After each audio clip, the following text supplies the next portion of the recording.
چومنے میں بھی کچھ لوگ کنفیوز ہوتے ہیں، یا تو کنفیوز ہوتے ہیں یا کنفیوز کیے جاتے ہیں. ہاں ان چیزوں میں کنفیوز نہ ہوا کرو. ہاں ٹھیک ہے. میں چلیں ایک آپ کو روایت بھی سنا دوں. مقاصد الحسنہ میں ہے، ایک مرتبہ اذان ہو رہی تھی.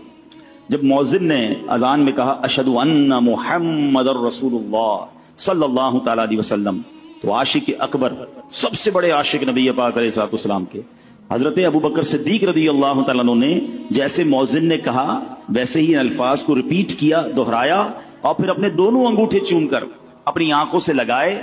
اب نبی پاک علیہ الصلوۃ والسلام کی ملاحظہ فرما رہے تھے. پیارے آقا دیکھ رہے تھے کہ صدیق اکبر نے ایسا کیا.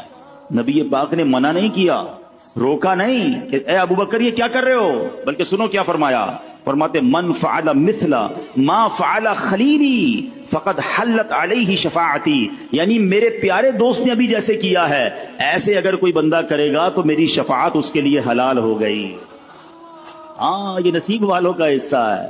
امام حسن مجتبی فرماتے ہیں جب مؤذن کہے اشہد ان محمد الرسول اللہ صلی اللہ تعالی علیہ وسلم، اور جو بندہ یہ سن کر کہے مرحبا بحبیبی وقرۃ عینی محمد بن عبد اللہ، پھر دونوں انگوٹھوں کو چوم کر آنکھوں پر رکھے، وہ بندہ کبھی اندھا نہ ہوگا، اس کی آنکھیں نہ دکھیں گی. ارے یہ تو آنکھوں کا نور بڑھانے کا نسخہ ہے اور یہ محبت کا ایک انداز ہے، تو اس میں کس بات کا شرمانا ہے. تو نبی پاک سے محبت کیجئے، پیارے آقا کے نام سے محبت کیجئے، اور جب جب نام محمد صلی اللہ تعالی علیہ وسلم سنیں محبت کے ساتھ اس کو چوم کر آنکھوں سے لگائیں، اس کی برکتیں حاصل ہوں گی.